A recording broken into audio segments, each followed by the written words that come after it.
What is up, YouTube? Welcome back. It's Rahul with another video today for you guys. The rotation is happening. Whether you like it, whether you don't, rotation to the Pokemon trading card game is coming, and that is on September 10th. So before that happens, let's have some fun with Evolving Skies being introduced with all these cool new archetypes we've already had. Now, tag teams are going to be gone. Welder, going to be gone. A lot of really cool cards, going to be gone.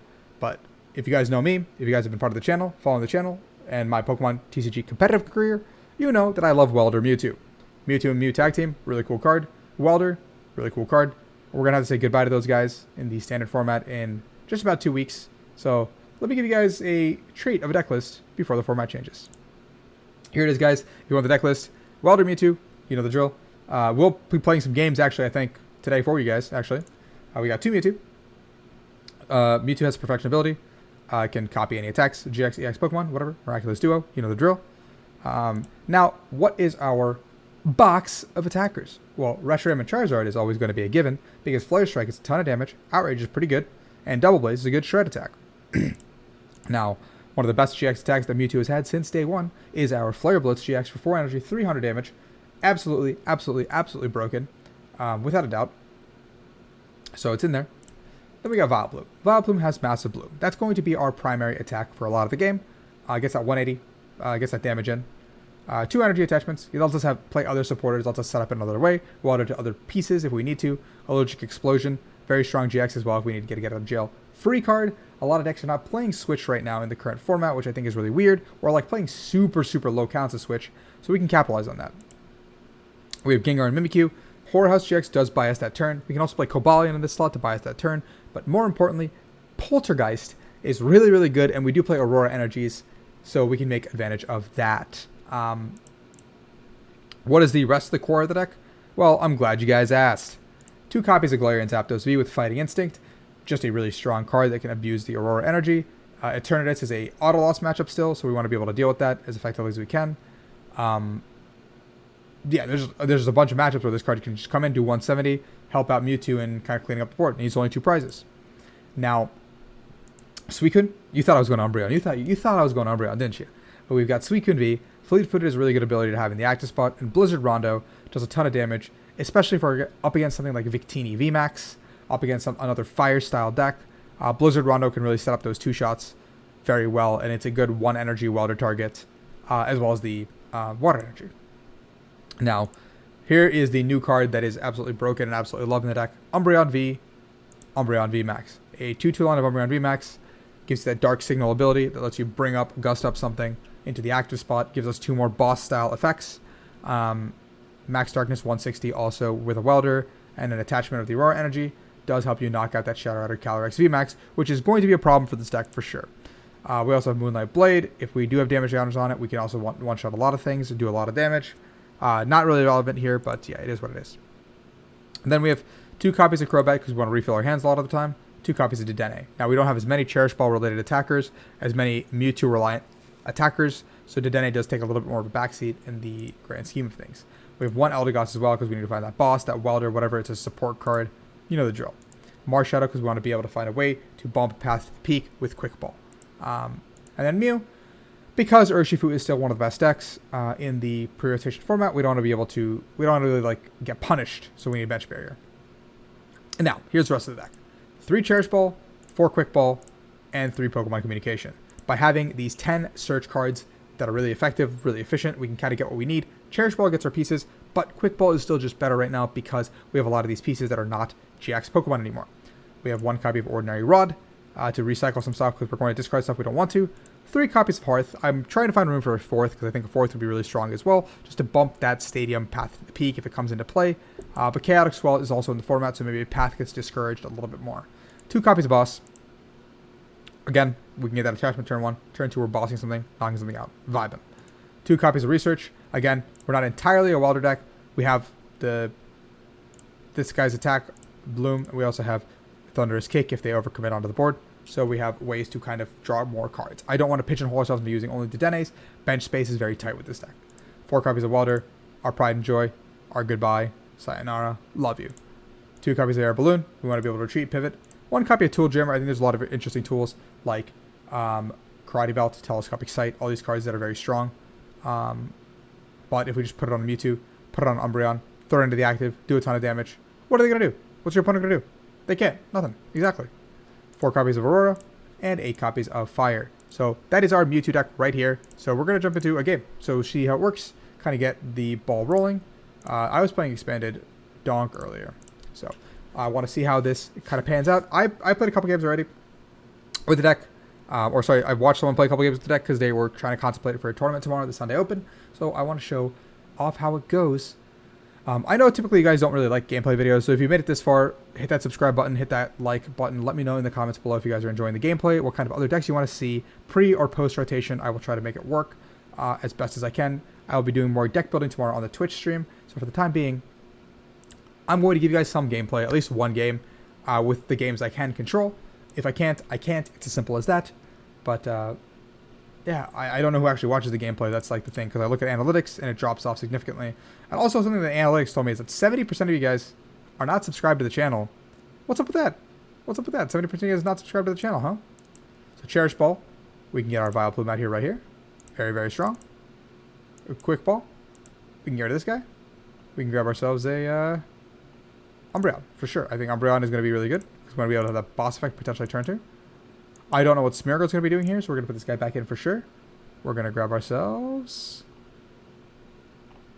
I think just grab the Family Zard. I think we just grab the Family Zard, and we're going to Dedenne. We do have the Welder here for sure for the next turn, but we don't have the energy. If we had a Welder and an energy, I think we keep the hand every time. Now, this hand is not that much better. We don't mind benching this. I'm going to Crobat first to draw 3, because I don't really know what I'm missing from this hand. We're going to go to the switch. Grab ourselves a Fire. We have another Hearth in hand, so I'm not pressed about missing anything. I'm going to Jammer the active because I don't know what he can retreat into, and pass. We have a potential Crobat into the next turn. We have a lot of support Pokemon on the board. We have a Research in hand as well if we just find the Aurora energy over the course of 2 turns. We're okay. Now, Live Painting is the 30+30 attack, but he uses the Eldegoss, I presume, in this deck to kind of set up and get that ball rolling. A really cool new budget deck that came out of this. He does play the Fire, so he does get to use my Hearth effectively. Capacious Bucket, being able to search that as well. I doubt he plays Welder, to be honest. If he's playing Capacious Buckets, he's probably playing a Melanie engine. Well, we're going to have to donk this guy. What a poor guy. So let's just go for it, right? There's no reason not to. Calm this guy back in. Marshadow. Bump our own stadium. Play another one down. Draw 5 brand new cards. We're looking for the Aurora energy, and that's the game. No Aurora energy here. It's okay. Balloon here. Evolve here. We don't really care about not putting that guy back. I don't really need to Ordinary Rod anything, so we're just going to Quick Ball. Grab ourselves another card that we can pitch. Gengar Mimikyu is a good one. Can I knock out with this as well? Yeah, I think we can grab this, so we can also put this into this card to GX potentially if I get a Welder. I mean, we're not Weldering this turn. We're going to go ahead and just do it.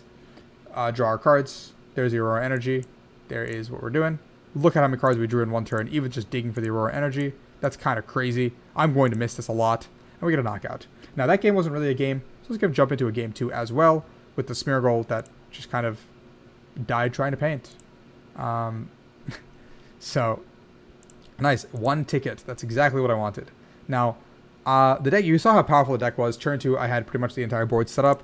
I had a way to use Massive Bloom. I had a way to bring up something on the bench. I had a way to do a lot of damage. It was really, really strong across the board. I thought that that's kind of how the deck is supposed to function. Going first is really strong as well, because we just need a Mewtwo, we need an energy, and all of a sudden we're threatening a Flare Blitz turn 2. Now, this hand is probably not good. This hand is absolutely not good.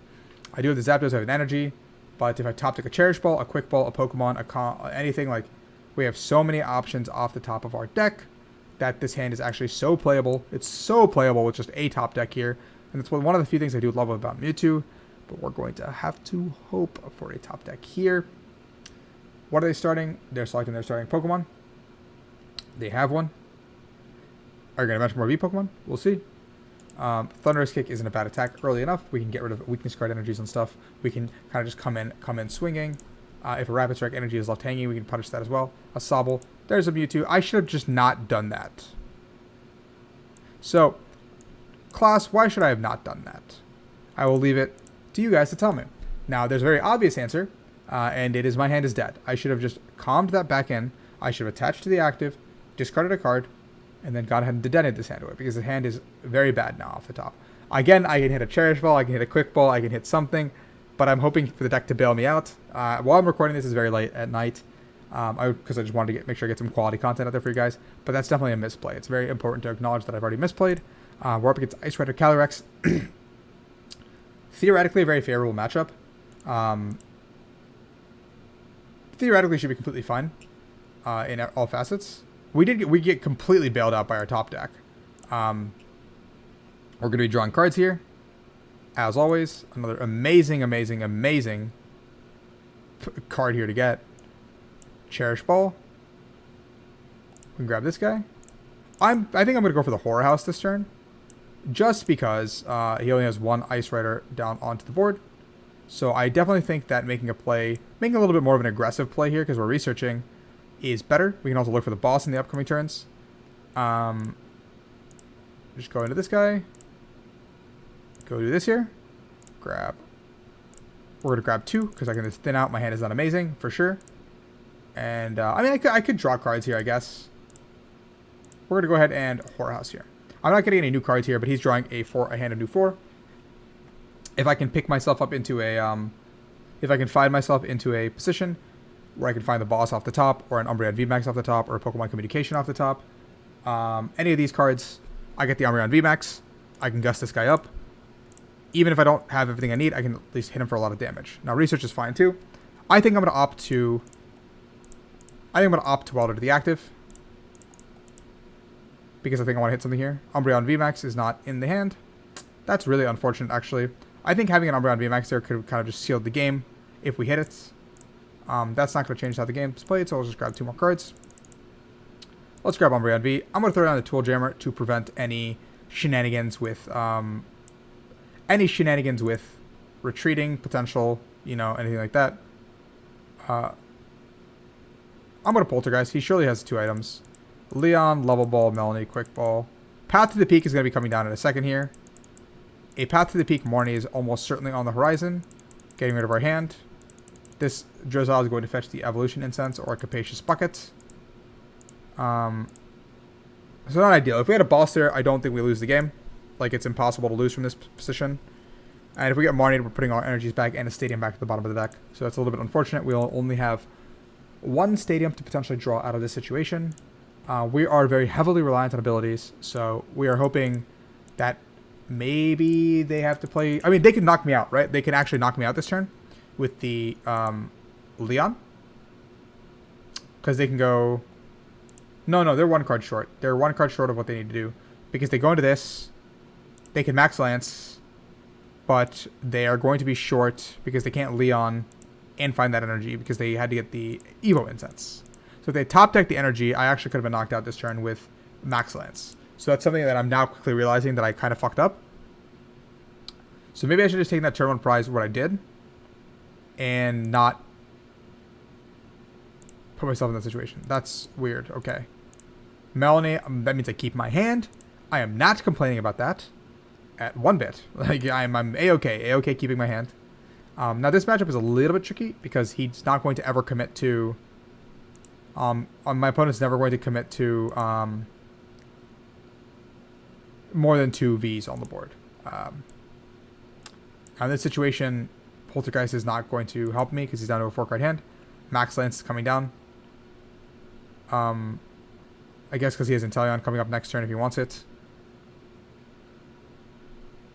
Okay, interesting. I'm not going to grab a card yet. I'm just going to Welder 2 to this guy. We're splitting our energies, getting our attacker up and running.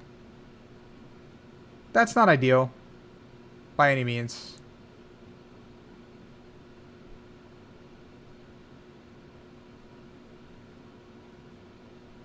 So the boss is important here. So I think the balloon... The research is a card that has to go, I think. Now, if I hit another... Oh, I don't have Zard in here. Already GX'd. I'm not doing too much damage, actually. That's not ideal. What does the most damage here? Because I get knocked out no matter what I do. Not having Charizard in the discard is really hurting me right now. So I think we have to just Poltergeist and hope. Leon, Marnie switch, 150. Something, I guess. He has Shady Dealings in Teleon. Which means if he goes into Shady Dealings in Teleon, he's not getting the quick shooting one out, which is good for me. But this does mean Drizzile comes out. He gets the setup going. Capacious Bucket Melanie. He does get the knockout with Ice Lance. So this is where it gets a little bit tricky. Or not Ice Lance. Ride of the High King. You can Ride of the High King me. This is where the game gets tricky because now he has 2 setup guys. And he has a new one as well, it looks like. Oh, he's just Pierce me. Interesting. Interesting. I mean, the play's not bad. I mean, he's still up ahead right now on prizes and everything. I think the way the game is flowing, he's definitely going to be ahead for the entirety of the game. This is going to be a very hard game to win. Just because we can't one-shot this upcoming turn. We're going to be 10 damage short. I think this no longer becomes a viable strategy. I do have the 1 Aurora.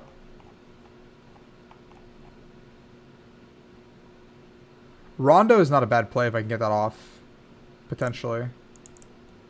But not right now, I guess. Welder 1 here.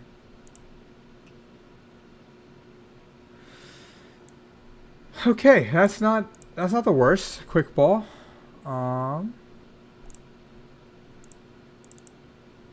Rondo is available to us in a turn or two. I have a switch, so I'm going to try to draw out of the situation. My hand is not amazing right now.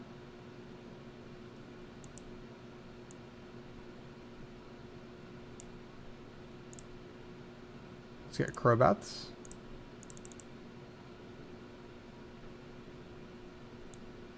I mean, we have to go into this guy anyway, no matter what we do here. So we're going to do this. Nice. Okay. So we have Max Darkness available to us, which I think I'm going to go ahead and employ.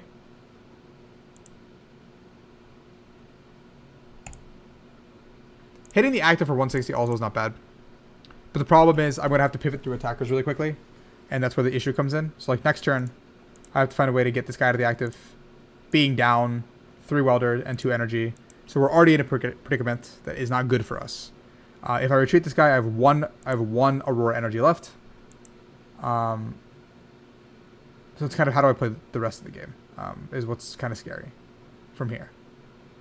I don't have a good angle to kind of close out this game. Because he's going to go ahead and max, he's going to Max Lance, use Leon, and that's checkmate, actually. So, Path to the Peak also comes down. I can't deal with it with Marshadow as well. There's a Leon. We knew he's had it from like turn 1. Hard matchup, I think, for sure. And there's the Max Lance discarding the energy. He has the Pierce available to him. He has a quick shooting available to him. That's unfortunately checkmate. We did top deck the exact card we wanted. So I think we could actually technically play this game. So what we can do is do this. The game is technically not over. We can go ahead and do this. We can do this. Here, this guy. We can Max Darkness this guy. So we're not technically eliminated from the game. We technically have a chance. And if I played a copy of a Zigzagoon or a Vitality Band, this would be kind of cheeky. But if he evolves or has a boss in hand or anything, there's the boss. There's the Pierce. We weren't technically eliminated from it. It was a really unfortunate flow of events how the early game went. Not fighting that boss, not finding that VMAX, not finding a way to get there. But in the grand scheme of things, I'm still a really good fan of Mewtwo. If you guys have a chance to try it out on ladder before the format resets, everything ends, try it out, check it out, give Mewtwo some love, and give me some love as well in the comments. In the subscription button, hit that bell, get that like notification. Love you guys so much for supporting the content, and until tomorrow's video, peace out.